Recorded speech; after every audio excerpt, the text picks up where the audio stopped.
Está no ar, Teologicamente, o seu podcast de teologia.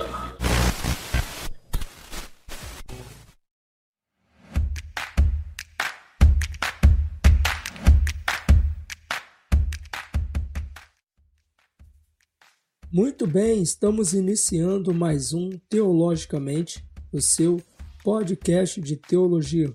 Eu sou o John e o justo viverá pela fé. Oi, gente, eu sou o Pablo, eu sou seminarista, sou jornalista por formação, eu moro em Ouro Branco, interior de Minas, e quando Deus resolveu me salvar dos meus pecados, a minha única contribuição foi ser um pecador. Eu sou o Argemiro. A justificação pela fé significa que, apesar do que você é, Cristo morreu por você. Na carta do apóstolo Paulo aos Romanos, capítulo 8, versículo 30, ele disse: E aos que predestinou, a esses também chamou. E aos que chamou, a esses também justificou. E aos que justificou, a esses também glorificou. No episódio de número 10, falamos sobre o pecado, suas origens, consequências e a solução. E se você ainda não ouviu esse episódio, quero te convidar a ouvi-lo. No entanto, dando sequência ao tema, hoje iremos falar sobre a justificação. Mas o que é a justificação? Qual é o objetivo ou a finalidade da justificação? De que e para que Deus nos justificou?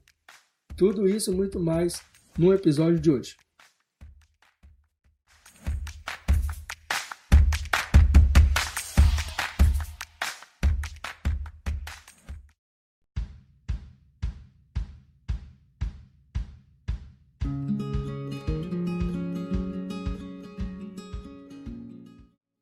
Sou eu mais uma vez, Jorge Eduardo, trazendo para você, ouvinte do Teologicamente, uma indicação de livro cristão.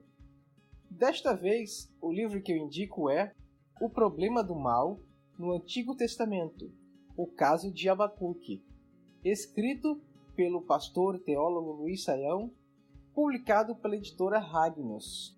Este livro trata a respeito do tema da Teodiceia, que é o ramo da teologia que fala a respeito do provável paradoxo que há entre a existência de Deus e a existência do mal, que é o argumento número 1 para os ateus a respeito da não existência de Deus.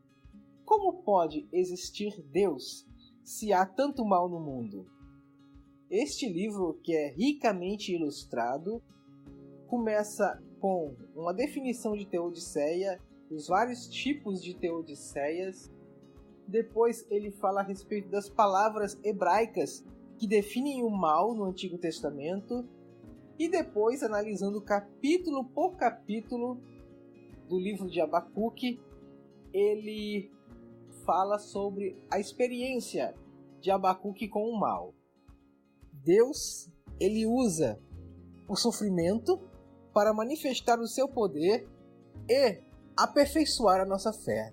Então eu deixo para vocês, dessa vez, O Problema do Mal no Antigo Testamento, o caso de Abacuque, escrito por Luiz Saião e publicado pela editora Ragnos.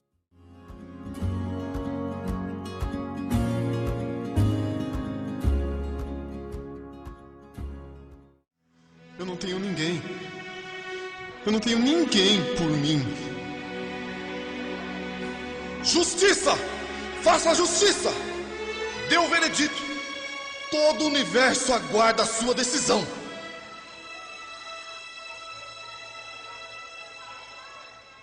Inocente.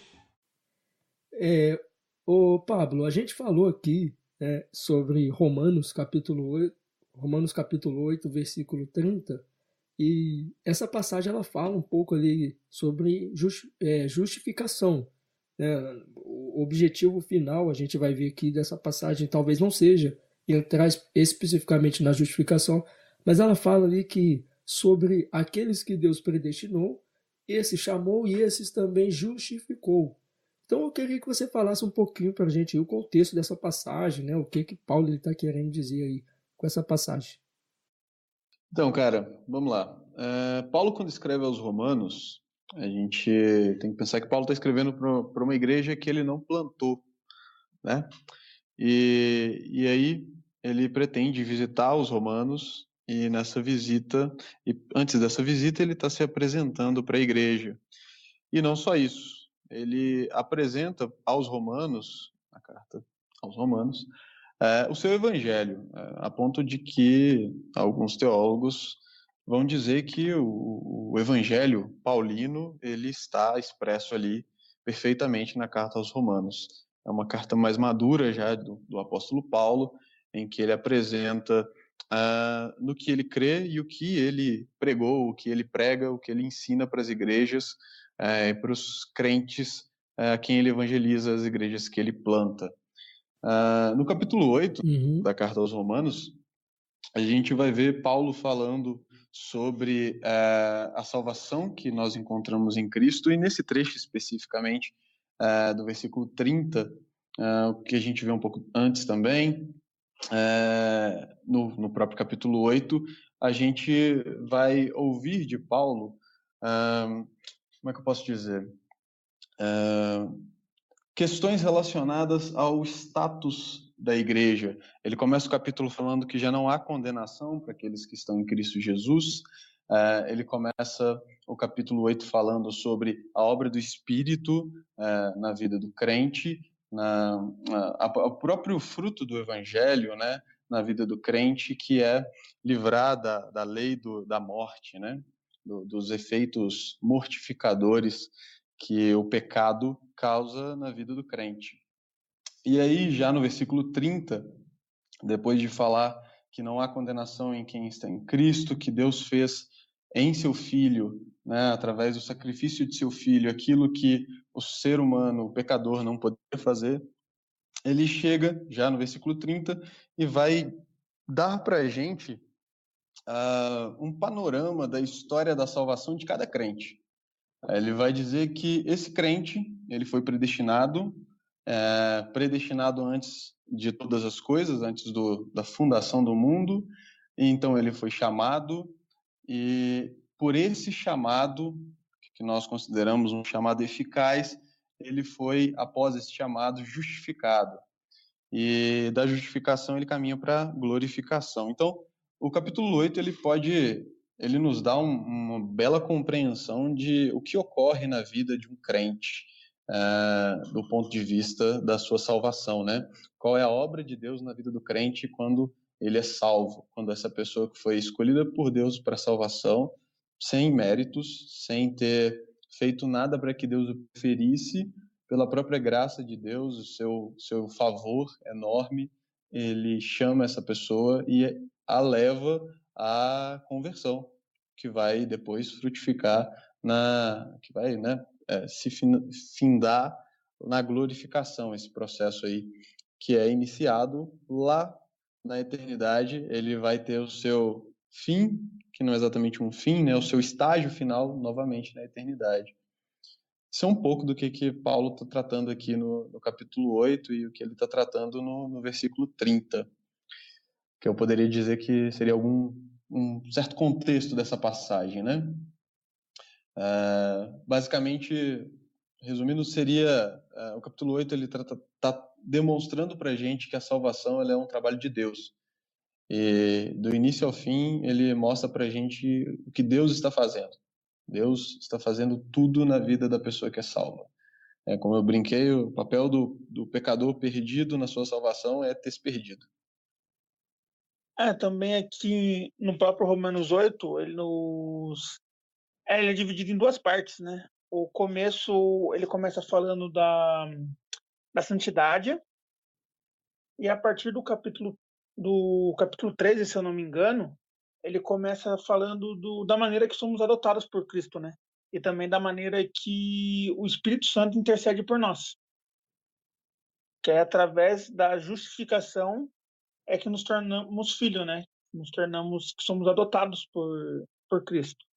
Então seria o complemento aí em Romanos. Que ele começa falando da santidade, mas nós só podemos nos tornar santos a partir depois da justificação. Isso, legal.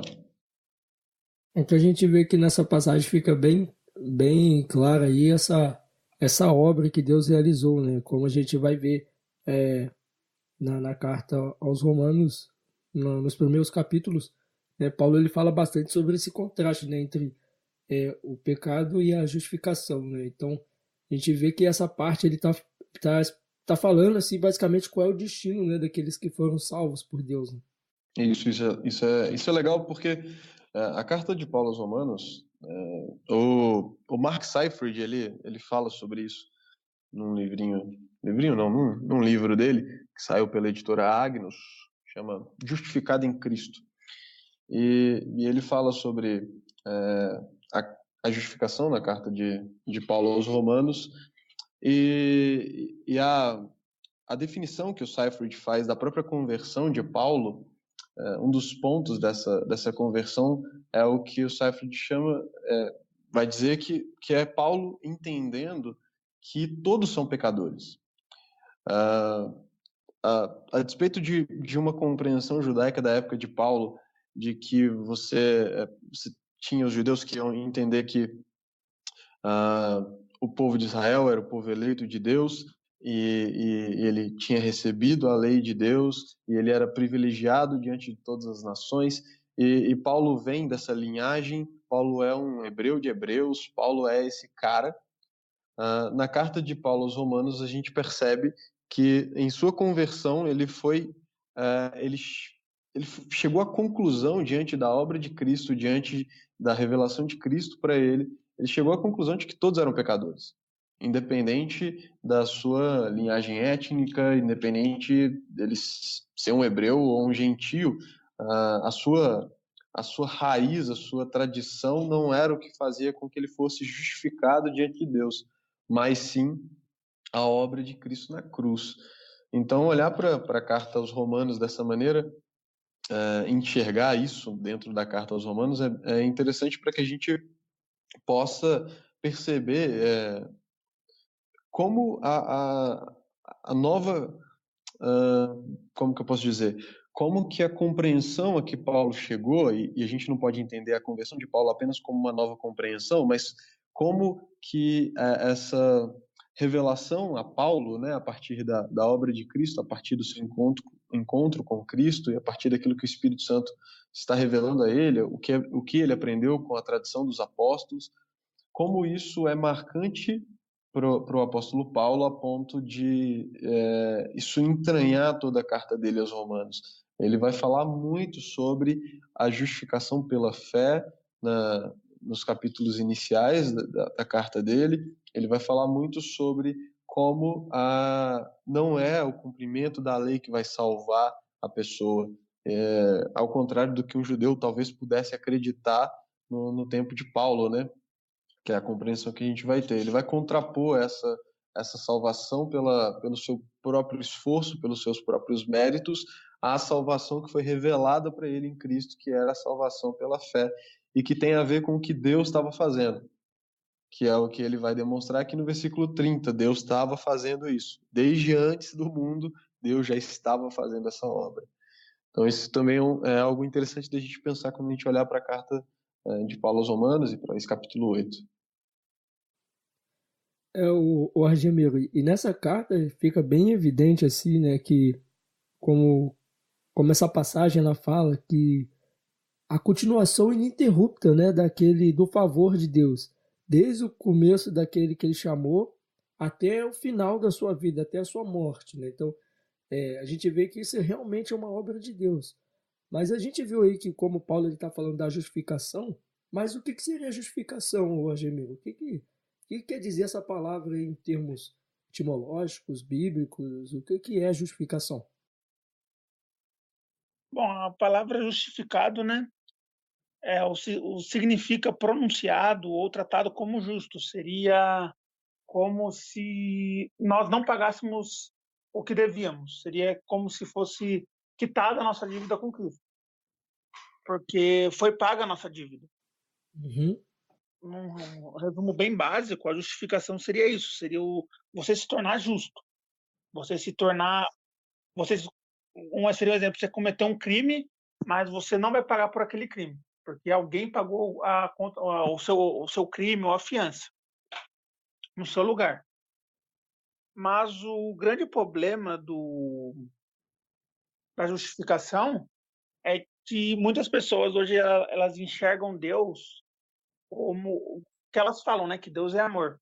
Se Deus sendo amor, ele não poderia se irar, ele não poderia nos condenar. Mas na verdade, nós vemos que a justificação é necessária, é algo tão real na Bíblia, porque é através dela que um dos seus atributos é que é a justiça, que Deus também é justo. Ele Jesus, o seu filho sofre o preço por nós, né?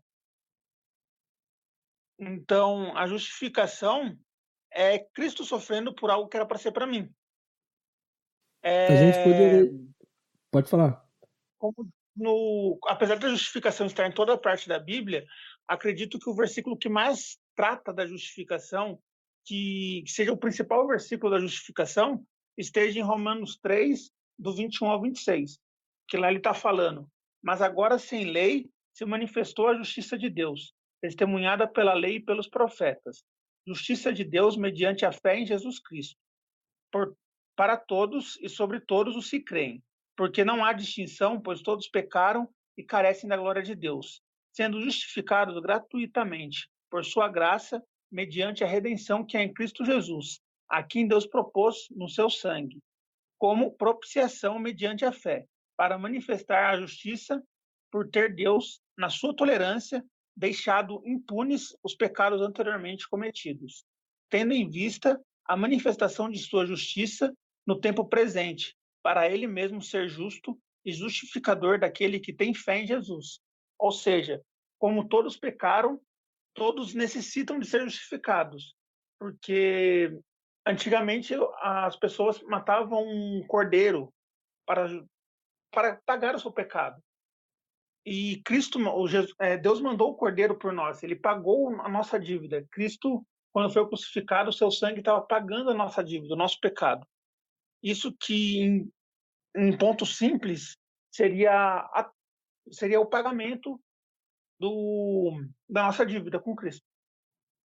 Eu queria comentar, primeiro, que esse texto de Romanos 3 é maravilhoso. Ele demonstra o local da obra de Cristo na morte, né? O local da obra de Cristo na justificação, a partir da sua morte. Mas eu queria comentar também que a gente precisa entender que a justificação, como o Argemiro falou, é essa proclamação de Deus de que somos justos, e ela tem esse aspecto legal, judiciário, vamos dizer assim, esse aspecto forense, de você ter um criminoso que ele é declarado justo ali no tribunal de Deus. Então, nesse sentido, ele já não tem sobre si as punições devidas pelo seu crime. Ele já não vai pagar a pena do seu crime. E nesse sentido, a gente pode compreender o que significa ter paz com Deus. Se eu não me engano, o que Paulo vai falar no capítulo 5.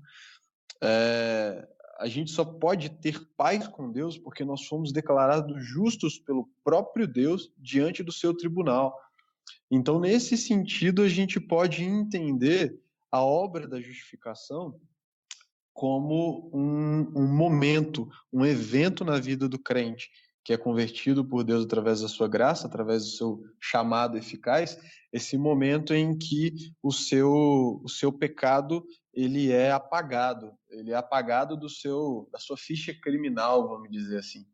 O Dr. Wayne Grudem, ele, numas aulas que ele deu, né, tem gravado, você pode achar isso em podcast, ele fala sobre ele quer dar um exemplo, né, para sua audiência de como que eles poderiam entender a magnitude da justificação.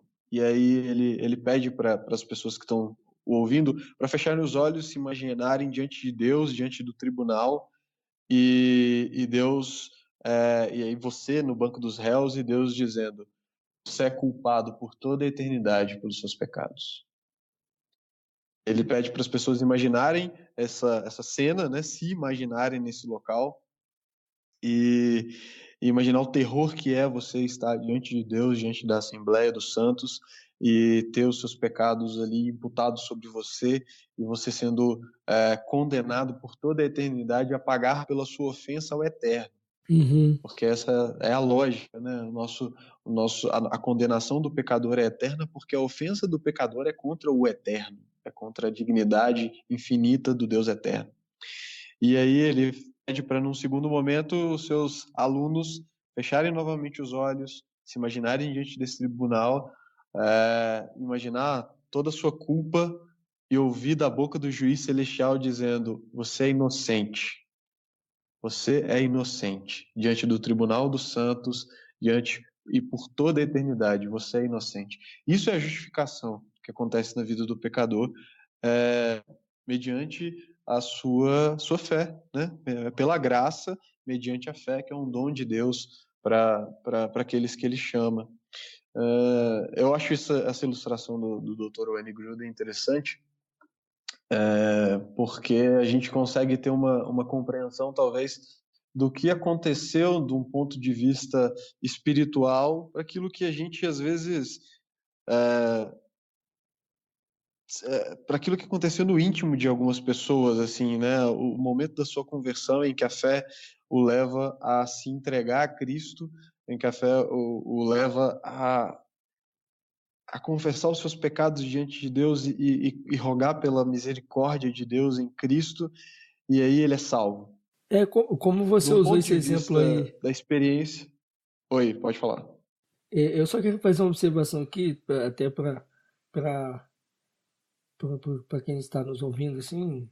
Quando você falou essa questão do tribunal, né, usando esse exemplo Sim. do Wayne Grudem. Então, esse conceito de justificar seria um termo realmente judicial que significa absolver, né?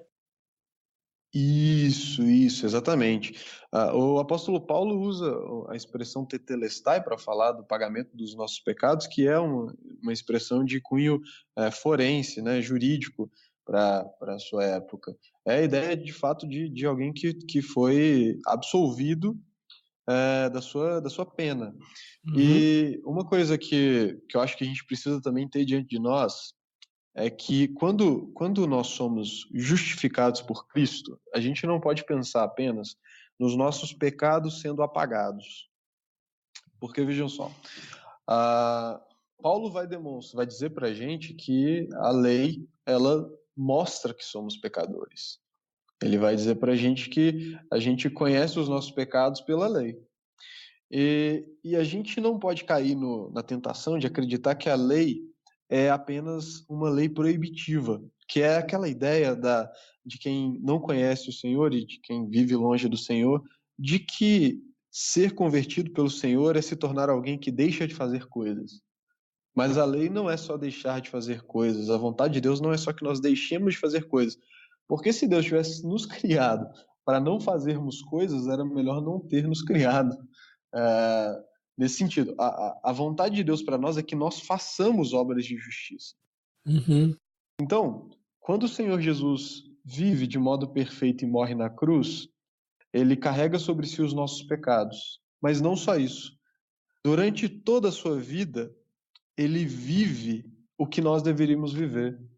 Porque se fosse apenas a morte do Senhor, que fosse suficiente para a nossa justificação, ele poderia ter nascido e morrido na perseguição de Herodes, por exemplo. Da mesma maneira, seria o Filho de Deus encarnado e morto pelos homens.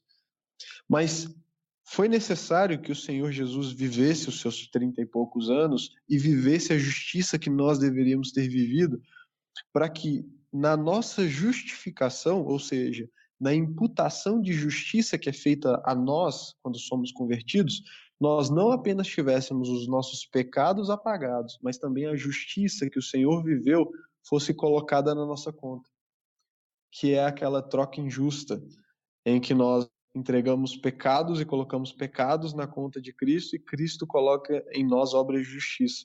E aí nós estamos justificados diante de Deus. lembrando que a vontade de Deus é que nós não apenas não cometamos pecado, mas que realizemos as obras de justiça para as quais Ele nos criou. Nós não compreendemos que somos salvos por essas obras, nós somos salvos pela obra de Cristo.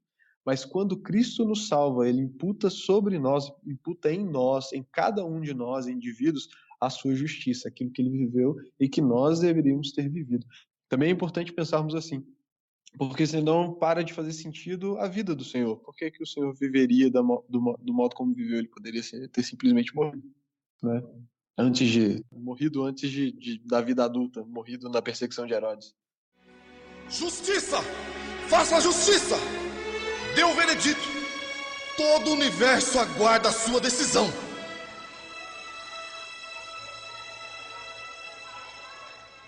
Inocente. Ó, Gemiro, fica bem claro, ou não sei se fica claro, mas sempre houve aquela discussão.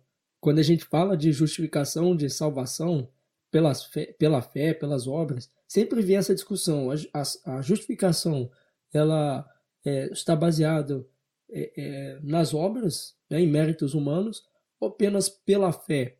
Ou talvez tem aqueles que tentam trazer alguma conciliação, dizem que não. É pela fé, mas também depende das obras. Então, como que seria isso daí, cara? Como que a gente poderia falar a respeito dessa justificação? Em que ela está fundamentada? Bom, Cristo é a única base da nossa justificação. E nós mesmos somos culpados diante de Deus. Como Paulo diz, todos pecaram. Nós pecamos junto com Adão. Todos nós pecamos junto com Adão. E a única solução para o pecado e para a culpa que acompanha é a morte expiatória de Cristo, que realiza em nosso lugar. Ou seja, a base da justificação é Cristo. O único que poderia ser puro e perfeito e pagar o nosso preço era Cristo. Mas, como o Pablo disse, Cristo colocou em nós para nós fazermos a sua justiça. Tem uma frase que eu ouvi que eu não lembro o autor agora, mas ele diz, eu não faço boas obras para ser salvo. Eu sou salvo, por isso faço boas obras. As boas obras, elas são consequência da justificação. Porque a partir do momento que eu sou justificado, que eu sou adotado por Cristo, eu quero me tornar semelhante a Ele, semelhante a meu Pai. Ou seja, eu vou fazer as boas obras, eu vou buscar ter a vida igual a dele. Mas o fundamento, a base da justificação está totalmente em Cristo. O homem não tem participação nenhuma. Cristo veio, morreu, pagou o preço, ele foi o único que foi justo, que não teve pecado e pôde se entregar como cordeiro puro. Porque o preço do nosso pecado só poderia ser pago por algo puro e santo. E foi o próprio Cristo que veio e morreu por nós. Mas a partir do momento que somos justificados, automaticamente isso nos leva a fazer boas obras. Mas é assim, igual o Pablo, a gente. Eu ia te perguntar, talvez, eu acho que ia estar na mesma linha de pensamento. Mas assim, eu fui justificado, não é uma realização minha, mas e aí depois? Eu não tenho obras, eu não faço nada, eu não tenho parte nenhuma nisso, como é que seria isso? Eu não sei se está na mesma linha aí de que você ia falar, mas... Então, cara, eu ia ler um trechinho de Efésios capítulo 2, muito conhecido, que é do 8 ao 10, porque pela graça sois salvos por meio da fé, isso não vem de vós, é dom de Deus, não vem de obras para que ninguém se glorie, pois somos feitos por Ele, criados em Cristo Jesus para as boas obras, previamente preparadas por Deus para que andássemos nela. Uhum. Por um lado, a gente precisa afirmar sempre que as boas obras não nos salvam. Não há nenhum mérito na nossa salvação que venha de nós mesmos. Mas esse texto de Efésios, ele nos mostra que Deus nos salva para que realizamos essas boas obras. Nós temos diante de Deus imputada em nós a justiça de Cristo. Então, no sentido de julgamento, nós já fomos declarados justos diante de Deus. Porém, as boas obras, elas são o propósito da vida do redimido, o propósito da vida do crente. É sempre um ponto de controvérsia, sempre não, né? Mas foi já um ponto de controvérsia, isso com Lutero ficou muito evidente, o texto de Tiago, né? Da carta de Tiago, em que ele vai dizer que as obras, que ele demonstra sua fé com as obras, né? E inclusive ele usa uma expressão que é muito difícil para os reformados, que nós não somos salvos pela fé somente, se eu não estiver citando Tiago errado, que a nossa salvação não seria pela fé somente, no sentido de que as obras, elas demonstram, faziam né, a parte, nossa fé. Então, e é esse que é o ponto. As obras, elas não... A gente precisa entender que quando o Tiago está falando sobre justificação ali, ele não está falando sobre esse momento da salvação do crente em que ele é declarado justo diante de Deus. Não é isso, porque senão a gente diria que Tiago está contradizendo Paulo. O que ele está dizendo é um outro sentido da expressão se justificar, que é se demonstrar justo. Não é você se fazer justo, é você se demonstrar justo. E aí, eu sempre fico pensando em qual seria a melhor metáfora para explicar a relação entre fé e obras na justificação.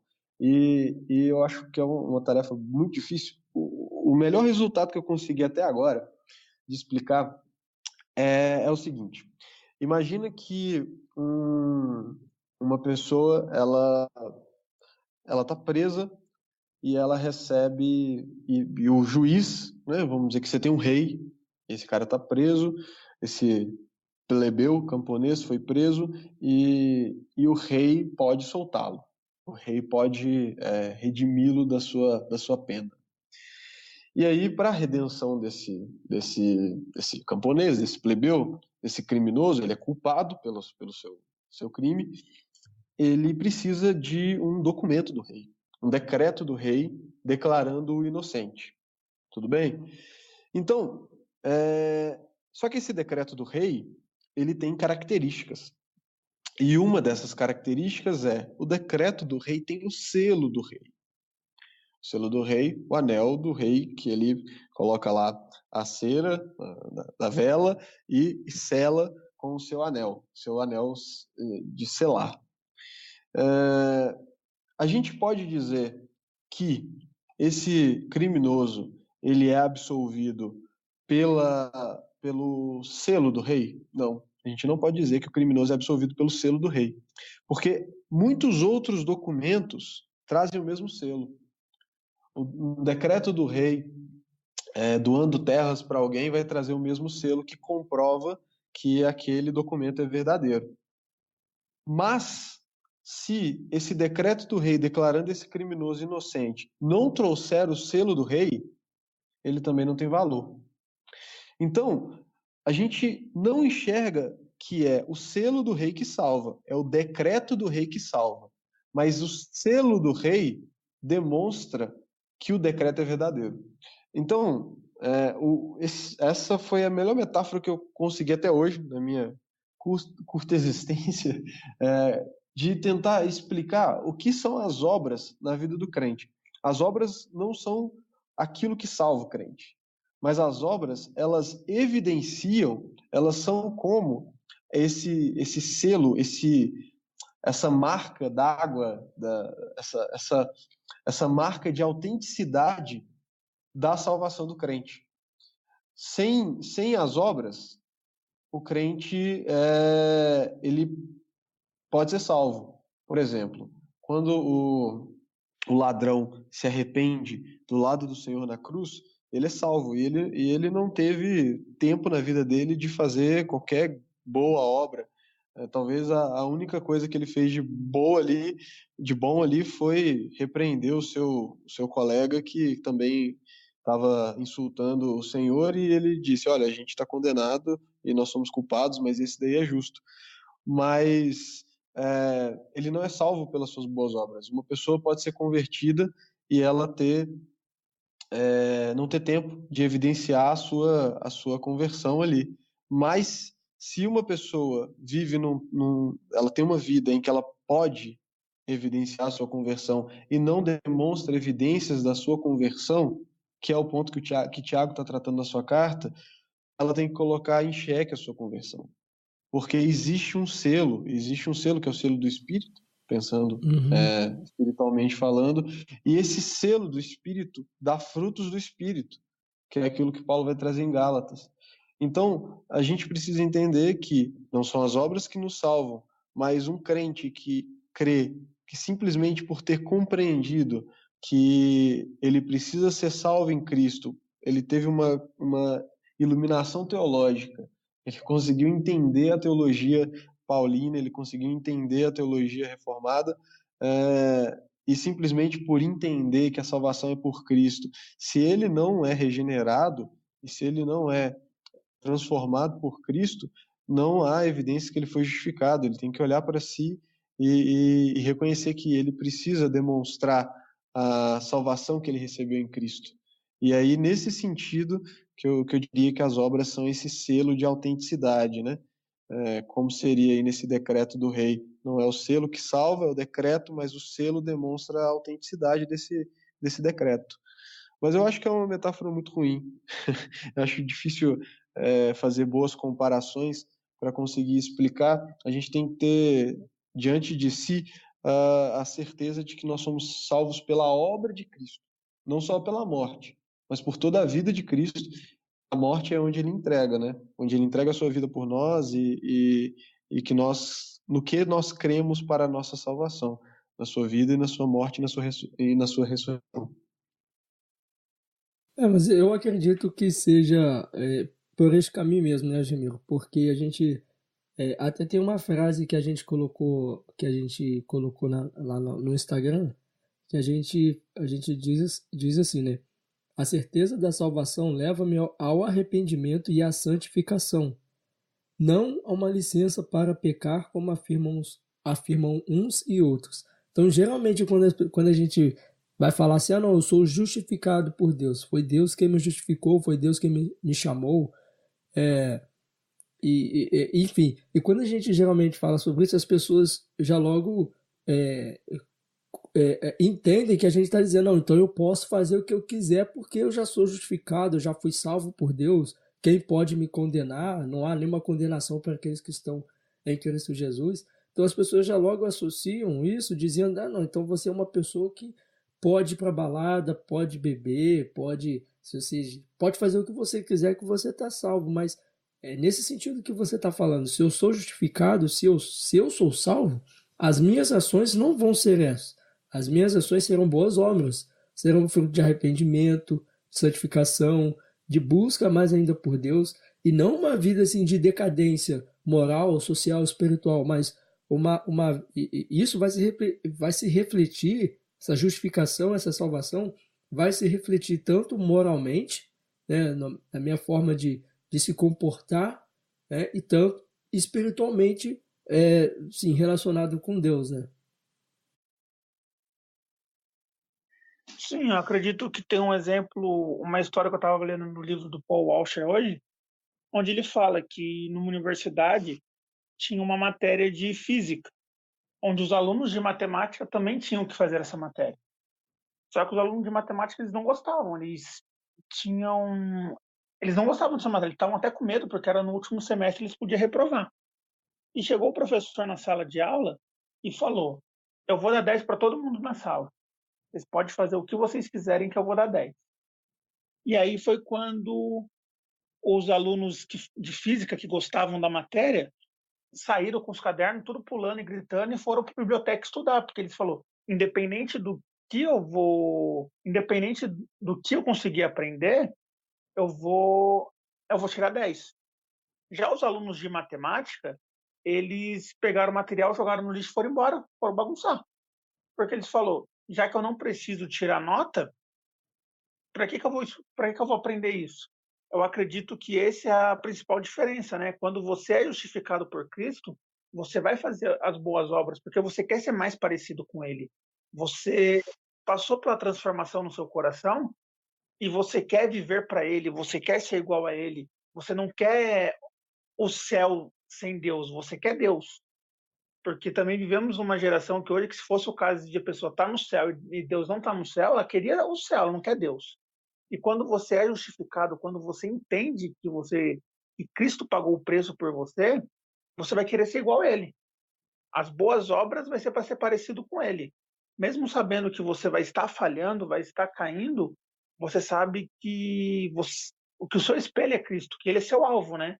E que, como Paulo disse, que você vai querer ser imitador dele.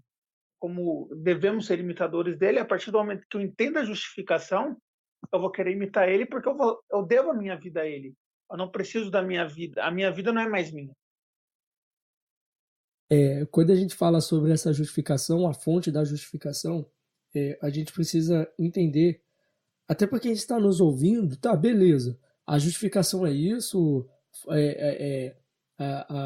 você falou que a justificação é aquilo, mas qual é a necessidade da justificação? Qual é a importância? Talvez a pessoa está ouvindo, mas ela não entende. Qual é a importância, a necessidade da justificação na vida dela? Você poderia falar para a gente qual é essa necessidade da justificação, o porquê da justificação?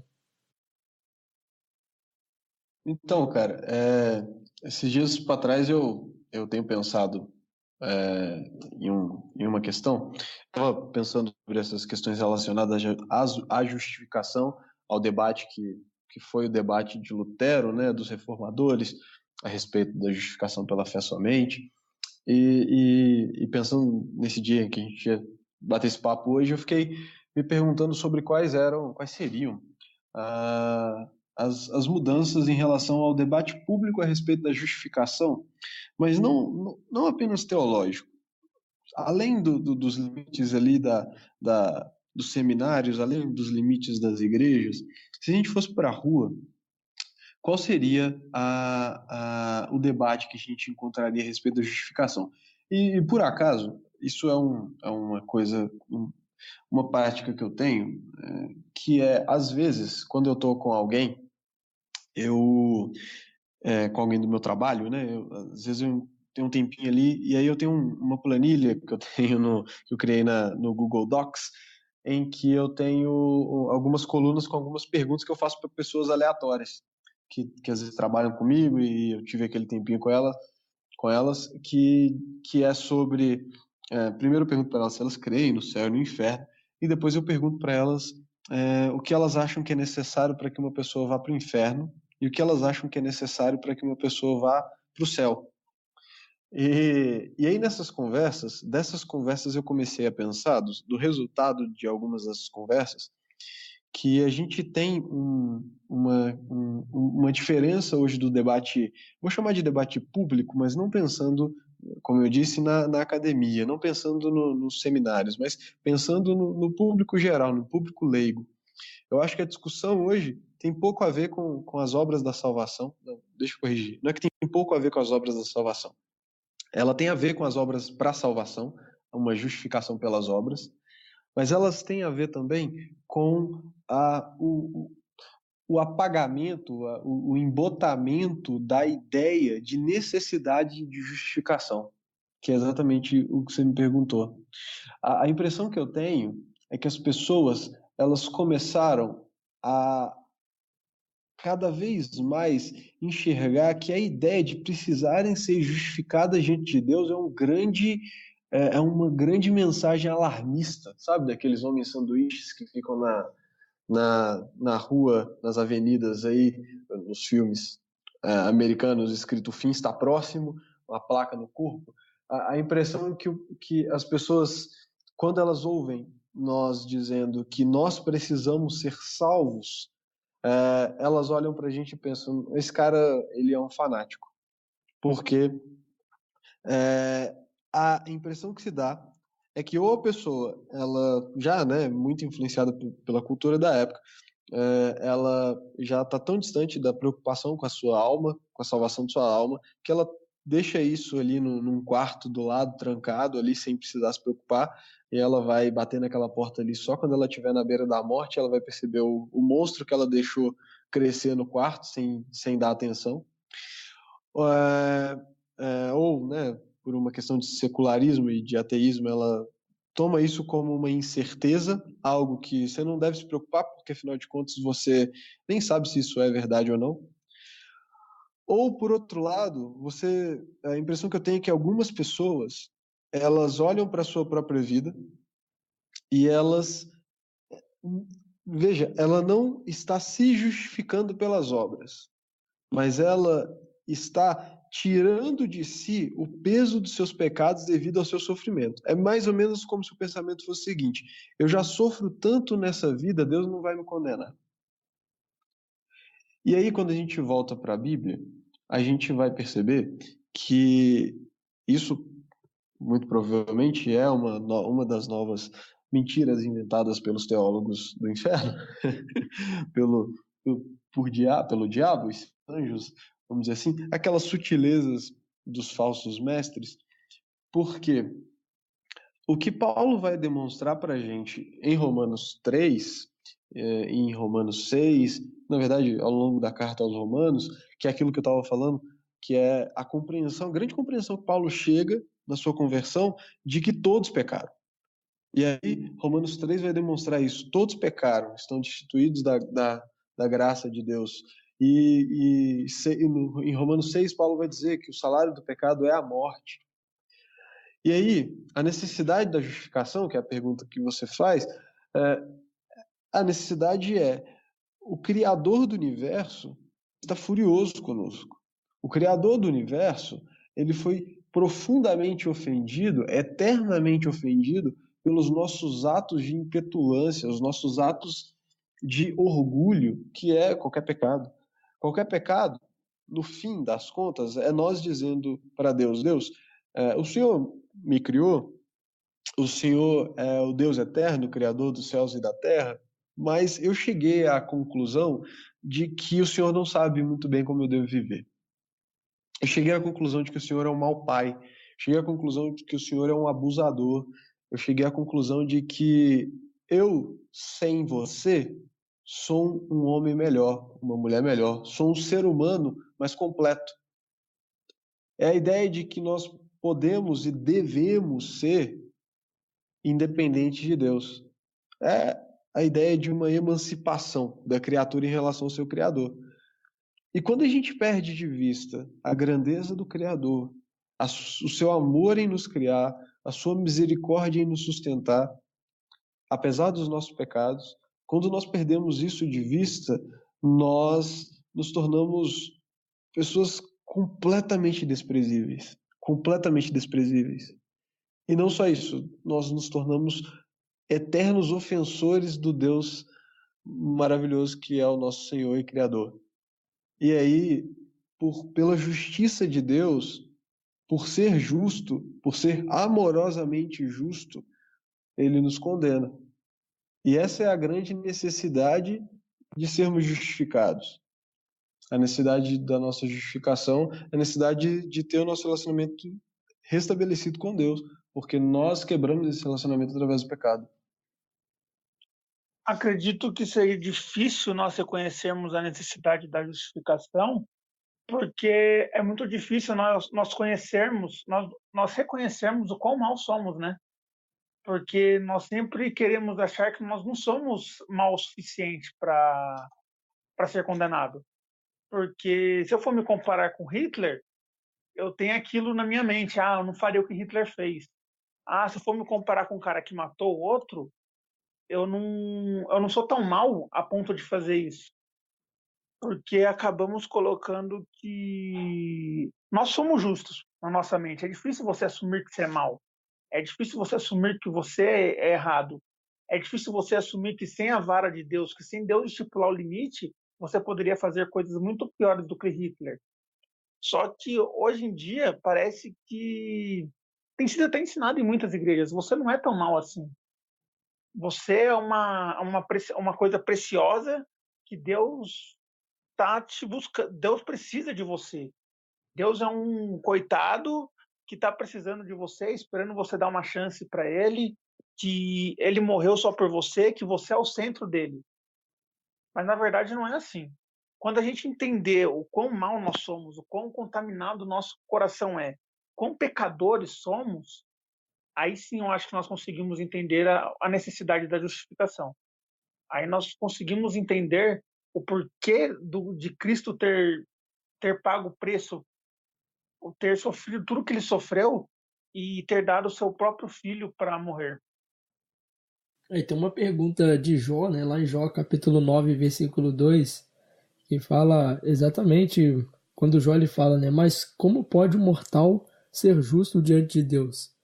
Então a gente vê, como a gente está falando aqui, falando algumas coisas sobre a justificação, fica muito evidente isso, né, a, que o homem ele necessita dessa justificação não porque ele tem algo importante nele ou porque, mas realmente ao contrário, porque ele é pecador, porque ele é miserável, porque ele não pode fazer nada para ser salvo, ele não pode fazer nada para ser justificado, ele não pode fazer nada para ser justo diante de Deus. Então essa necessidade da justificação na vida do homem, essa importância a gente vai ver é para que o homem ele tivesse contato novamente com Deus, para que o homem ele pudesse ter os seus pecados perdoados, né, diante de Deus, as suas culpas perdoadas, porque se Deus, como muito afirmam, né, que Deus criou o mundo e deixou o mundo ao acaso, né, deixou o mundo à sua própria sorte, se a gente levar esse entendimento para essa questão da salvação, né, do homem alcançar sua salvação, seria impossível do homem alcançar sua salvação, porque o homem só vai querer o que é ruim, o homem só vai querer o que é mal, o homem só vai querer fazer o que é errado, o homem só vai... tem muita gente que diz, né, que alguns dos principais ateus eles usam muito o argumento de que Deus é uma construção do homem, né, que homens religiosos. Mas na verdade o homem, se ele pudesse, ele não construiria Deus. Ele destruiria Deus completamente da sua vida por causa do pecado, né? Então a gente vê essa necessidade da justificação na vida do homem, que é algo que Deus faz, é o passo que Deus deu para que o homem pudesse, né, ser perdoado de seus pecados e ter contato com ele novamente. Então a gente vê essa importância da justificação, da justificação na vida do homem. Quando a gente fala dessa questão da necessidade de justificação, igual vocês estavam falando, a gente precisa ser justificado porque a gente é incapaz. E dentro do que eu havia dito, a impressão que eu tenho é que, diante da nossa incapacidade e diante de um discurso humanista que vai nos colocar ali, nós seres humanos, enquanto buscadores da independência de si, da plenitude de si, enquanto seres autônomos, essa ideia de que nós não precisamos de justificação, seja porque nós já sofremos demais, seja porque não há ninguém diante de quem nós precisemos nos justificar, afinal de contas nós somos os seres humanos. Essa ideia, ela nos faz caminhar para a cegueira sobre a qual Paulo vai demonstrar, Paulo não, João, se eu não estou enganado, que é a cegueira desse século, sabe? De que nós já não conseguimos enxergar a luz do Evangelho porque não faz sentido o Evangelho. Não faz sentido uma mensagem de salvação para quem acha que não precisa ser salvo. E aí, se você não percebe que precisa ser salvo, você não enxerga a necessidade de justificação e você ouve falar de um amor, de um Deus que se matou para que você fosse salvo, você não consegue entender a lógica disso e você não consegue nem mesmo dar ouvidos para o que está sendo dito. E aí a gente não percebe que a justificação é o que vai nos levar a cumprir ou a viver aquilo para o que nós fomos criados, que é um relacionamento que glorifica a Deus, um relacionamento com Deus que glorifica a Deus. Muito bem. Eu queria que antes da gente poder estar pulando para essa terceira parte, eu tive algumas participações aqui e eu separei aqui 3 respostas que eu achei bem bacana. Eu fiz a seguinte pergunta, né, lá no Instagram. Até se você ainda não segue nosso Instagram, não segue @teologicamente-oficial. Então, na pergunta dizia assim, na sua opinião, o que significa dizer fui justificado por Deus? Aí tiveram algumas respostas, e teve 3 que disseram assim. O Theopraxis, ele disse assim, que Deus, como soberano juiz, imputou sobre mim sua justiça, por meio da obra de Cristo na cruz. Então está bem relacionado aí que a gente está falando aqui, né? Que essa justificação ela é uma obra, né, realizada por Cristo Jesus na cruz, né? Isso. Sim. É uma obra de Cristo, é uma obra do próprio Deus, né? A Cida Sandes, ela disse assim, porque Jesus pagou todos os pecados para que, pela sua morte, eu obtenha o perdão. E, para finalizar, teve esse Instagram aqui que eu não sei se eu vou conseguir dizer o nome, não. Diógenes Sana Paula 92, acho que é isso mesmo. Ela só respondeu é salvo da ira. Aí isso aí entrou bem no que a gente falou aqui, né? Do porquê fomos justificados, né? Então ela respondeu porquê salvo da ira. Exatamente o que a gente falou aqui nesse objetivo da justificação, né? Que é porque Deus nos salvou da sua ira, né? Deus nos salvando da sua própria ira, né? É isso mesmo. Lembrando também que, como eu tinha comentado, e é algo que o Gruden vai enfatizar muito, que não é simplesmente nós sermos perdoados dos pecados, mas também sermos considerados justos pelas obras de justiça de Cristo também, o que vai nos salvar da ira de Deus. E corrigindo, é Paulo mesmo que fala sobre a cegueira que nós temos, né? Em 2 aos Coríntios, capítulo 4, eu estava confundindo com 1 de João 4, que vai falar dos espíritos enganadores. Mas muito bom a participação da galera. Massa. Eu não tenho, assim, a quantidade de seguidores igual a Argemiro tem, né? Pra caramba, mas a gente vai indo aí. As respostas que vem no céu é bem melhor do que viria lá, hein?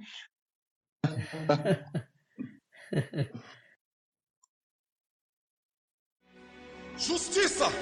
Faça a justiça! Dê o veredito! Todo o universo aguarda a sua decisão.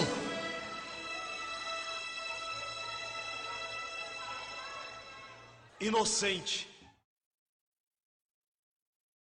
Para a gente estar finalizando, eu gostaria que vocês, participantes desse podcast, falassem aí para a gente como saber se fui justificado e o fundamento da justificação. A justificação, ela acontece no momento da nossa salvação. Então, eu acredito que a partir do momento que você recebeu a Cristo, que você confessou Cristo como seu único suficiente Salvador, você automaticamente você percebe que você foi justificado, porque você só consegue se arrepender a partir do momento que você entende que você é um pecador. E quando você entende que você é um pecador, você entende que você precisa de Cristo. Você entende que precisa ser justificado. Você entende que Cristo morreu por você. Isso, acredito que essa é a maneira de saber que você é justificado. E completando, o fundamento da justificação está fundado na obra salvadora de Cristo. Quando você recebe a Cristo, automaticamente é nesse processo que você recebe o golpe da graça e você entende que Cristo é tudo para você. É que você entende que você não é nada sem Cristo. Por isso que a justificação está ligada no momento. Você percebe que você é justificado no momento da sua conversão, ou no momento que Cristo quebra o seu coração e o Espírito Santo começa a fazer morada em você.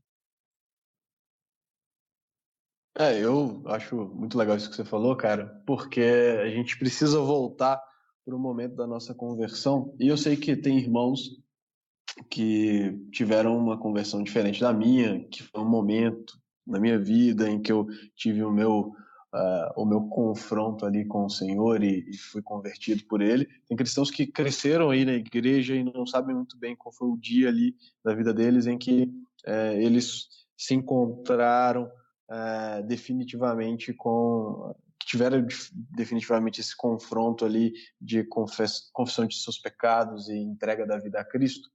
mas esse momento da nossa vida, ele é um momento importante para nós enxergarmos a nossa justificação.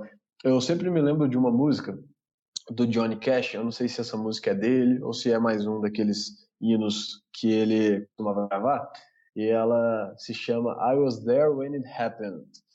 E ele, na música é muito legal porque ele está comentando com uma certa ironia sobre pessoas que dizem que você não pode dizer que você é salvo. O máximo que você pode dizer, o máximo que você pode fazer é confiar que você pode ser salvo pelas coisas que você vem fazendo. Você pode ter uma confiança, não, Deus é bom e quem sabe, eu acredito que Ele vai me salvar. E essa música ela é muito legal, se você tiver interesse e gostar de Johnny Cash, vale a pena ouvir essa música, porque ela tem essa brincadeira, assim, ele fala, olha, eu sei que eu fui salvo porque eu estava lá, eu estava lá quando eu fui salvo por Cristo. Óbvio, ele não está dizendo que estava lá no dia que o Senhor foi crucificado, mas ele estava lá no dia em que ele se encontrou com Cristo e sabe que foi justificado, naquele dia em que ele foi salvo. Ele teve o seu peso dos pecados retirado de si e recebeu a paz de Cristo. E eu diria também que não só esse momento da vida, porque a gente tem que se precaver também, né, contra uma religião sentimentalista em que os momentos de grande emoção são os momentos que definem a sua fé, porque às vezes não é assim que as coisas ocorrem. Não apenas esse momento em que você entregou a sua vida a Deus, em que você se arrependeu dos seus pecados e clamou pela salvação em Cristo, mas também a vida que você passou a ter depois disso. A gente precisa lembrar que ser justificado é ter nosso relacionamento restabelecido com Deus. E antes disso, nós tínhamos uma barreira do pecado nos separando de Deus. Nós éramos inimigos de Deus. E apesar da sua graça comum, da sua benevolência nos atingir, né? Ele faz o sol nascer sobre justos e injustos. Apesar disso, nós éramos inimigos de Deus. Nós não desfrutávamos de um relacionamento de pai e filho com o nosso Criador. A gente estava separado. E você, quando você olhar para a sua vida, após esse momento da conversão, e você perceber que desde então você passou a ter um relacionamento com Deus, uma amizade com Deus, você passou a poder a se dirigir a Deus sabendo dos seus pecados, se arrependendo dos seus pecados, mas sabendo que Ele olha para você como um filho amado que é justo diante dele, apesar dos seus pecados, sabendo que você não precisa ficar se cobrindo com folha de figueira por conta dos seus pecados, porque o sangue de Cristo te cobriu e te limpou dos seus pecados. Isso também é uma evidência da justificação na sua vida. E isso implica também nas obras que você foi salvo para fazer. Se você também acredita que crê em Cristo, que foi justificado por Cristo, mas a lei de Cristo, os mandamentos do nosso Senhor não fazem a menor diferença na sua vida, você precisa olhar para o seu coração, você precisa olhar para o que você crê e para os efeitos dessa sua fé, porque é necessário que algo se modifique na nossa vida quando nós somos convertidos pelo Senhor, quando nós somos justificados. Um pregador, que eu não vou citar o nome porque ele tem as suas controvérsias e eu não quero causar nenhum problema, nem indicar gente controvertida para ninguém, eu ouvi ele falando uma vez, e eu acho isso muito bom, o que ele disse é muito bom, e ele dizia o seguinte: qual foi a última vez que você fez algo por causa de Jesus? Qual foi a última vez que você olhou para uma coisa e falou: Deus, eu não gostaria de fazer isso aqui, meu coração está correndo de fazer isso, mas eu vou fazer que é por causa do Senhor? Ou qual foi a última vez que você deixou de fazer uma coisa por causa de Jesus?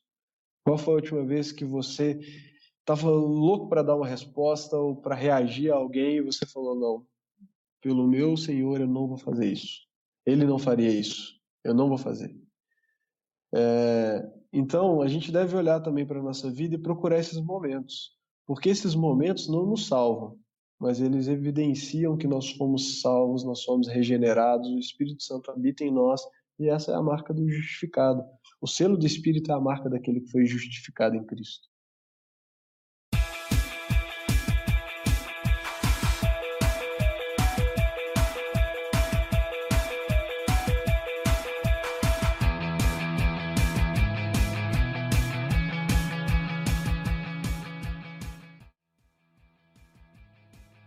Argemiro, Pablo, eu quero agradecer a vocês pela maravilhosa participação de vocês nesse episódio.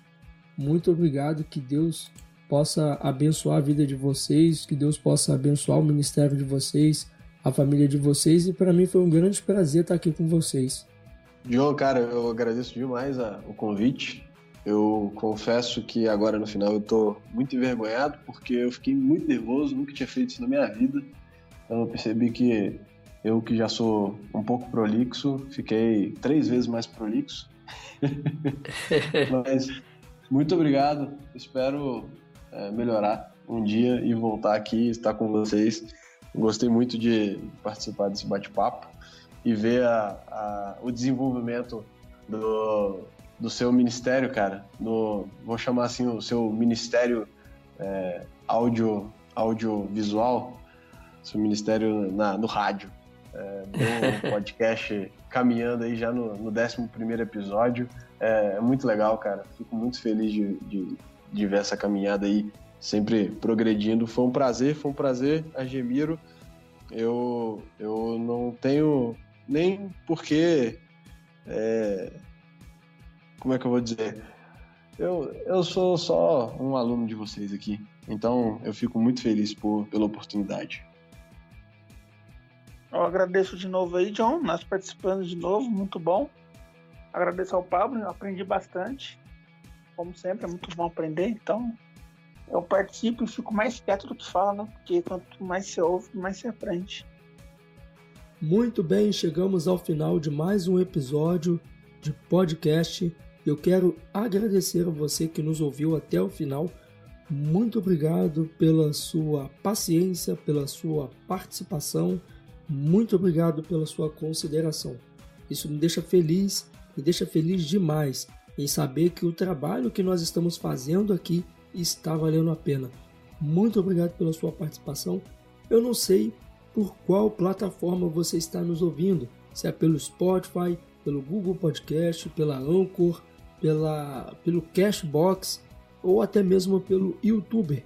Eu só vou pedir para você assinar essa plataforma por onde você está nos ouvindo ou se inscrever se você estiver nos ouvindo pelo YouTube.